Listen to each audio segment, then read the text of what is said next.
After 2027, there will be no way back. Elon Musk said this in a podcast with Lex Friedman, a line that was later cut. When asked why, he fell silent for almost a minute. Fuck, that's a scary minute. Then he quietly said, shout out to Lex for letting him sit there with that, though. It's pretty heavy.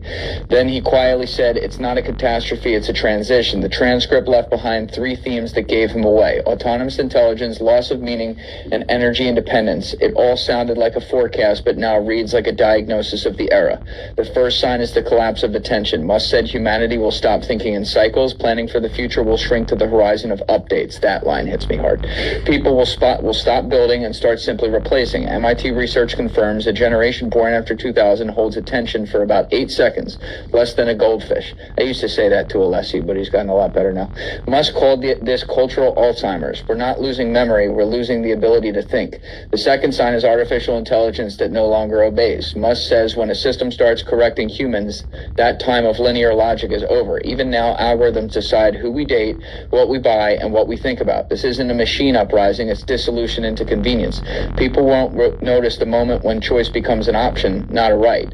The third sign is energy dependence. Musk explains civilization can no longer survive even a day without electricity. By 2027, here it is, in his view, the balance will shift. Energy will become currency and control over it will become power.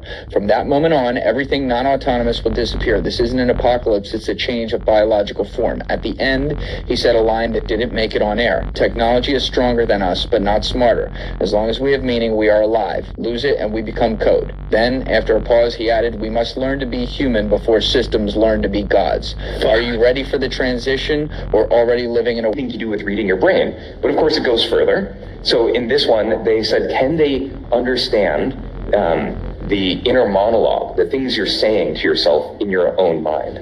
Mind you, by the way, when you dream, like your visual cortex runs in reverse, so your dreams are no longer safe.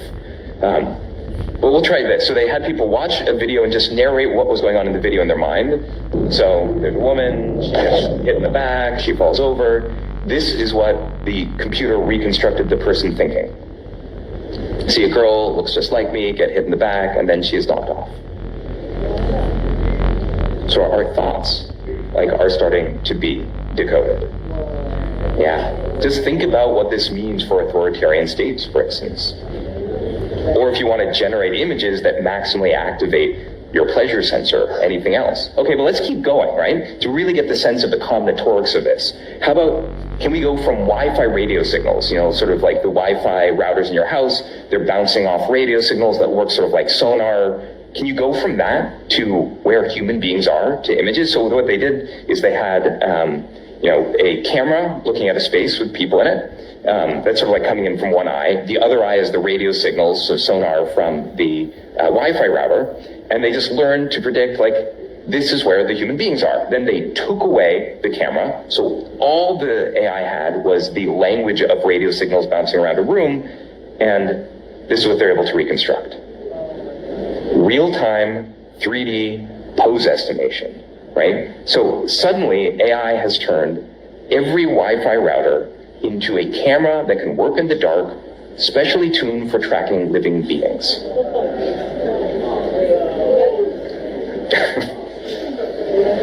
That's what DARPA is. Defense Advanced Research Project Agency, where all the top secret research goes, one's often referred to as mind control weapons called V2K that can pipe voices into someone's head as a non-lethal weapon that resonates the dopamine cells of your brain and it floods it. Floods your brain with dopamine? Yeah, dopamine dump that incapacitates the adversary. And so if you're programming someone to go after, let's say, a political target, all you have to do is use voice morphing, type in the tortures, the pains, and 24 hours, you'll drive the person crazy and they'll want to kill and stop the pain. You play a two-tape loop, your mother hates you, blah, blah, the brainwashing. So they were trying to wipe the brain clean so they could rebuild new memory. It was funded by the CIA. How could you disable a person, making them dysfunctional? That would be scrambling their brains, that'd be dopamine affecting their nervous system so they drop on the ground. So it's a combination of psychological warfare as well as directed energy weapons, along with the voice of God weapons with voice morphing. It's the most complex weapon system we have put together ever as a species. I think we'll hit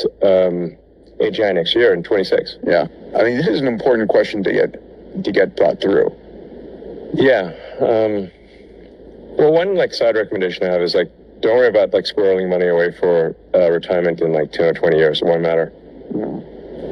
Either we're not going to be here, or It just like it's you won't need to save for retirement. If any of the things that we've said are true, yeah, saving for retirement will be irrelevant. like the services will be there to support you.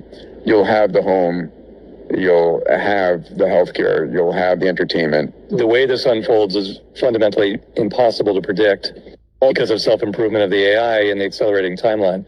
Yeah, it's called Any singularity solution- for a reason. Yeah, exactly. I don't know what goes happen. What happens after the event horizon? Exactly. You can never see past the black hole or the event horizon, the light cone. I mean, Ray has a singularity out way too far. I mean, this is like the next, what's your timeline for this? We're in the singularity. Well, we are in the singularity, for sure. Yeah. We're in the midst of it right now, for sure. And they would just... So we're in this beautiful sweet spot, which is, we're on the roller coasters. We're just... Yeah, exactly. That's a great analogy. It's like that feeling You're at the top of the roller coaster and you're about to go. Yeah, but you know it's going to be a lot of G's when you, a lot of when you G's. hit it. Yeah.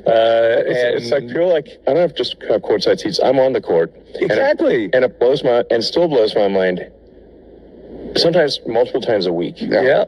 So just when I think, I'm like, wow. And then it's like 2 days later, more wow. Yeah. Exponential wow. I heard you say that. Yeah, I've said that for a while, actually. And then, and then you said by 2029, 2030, equivalent to the entire human race. 2030, we exceed, like I'm confident by 2030, AI will exceed the intelligence of all humans combined. It doesn't financially make any sense to build the data centers that we're building. But you're not saying that AI is going to disappear. The technology itself is remarkable, but the financial model just makes no sense whatsoever at the moment. Shalom, real quick, giving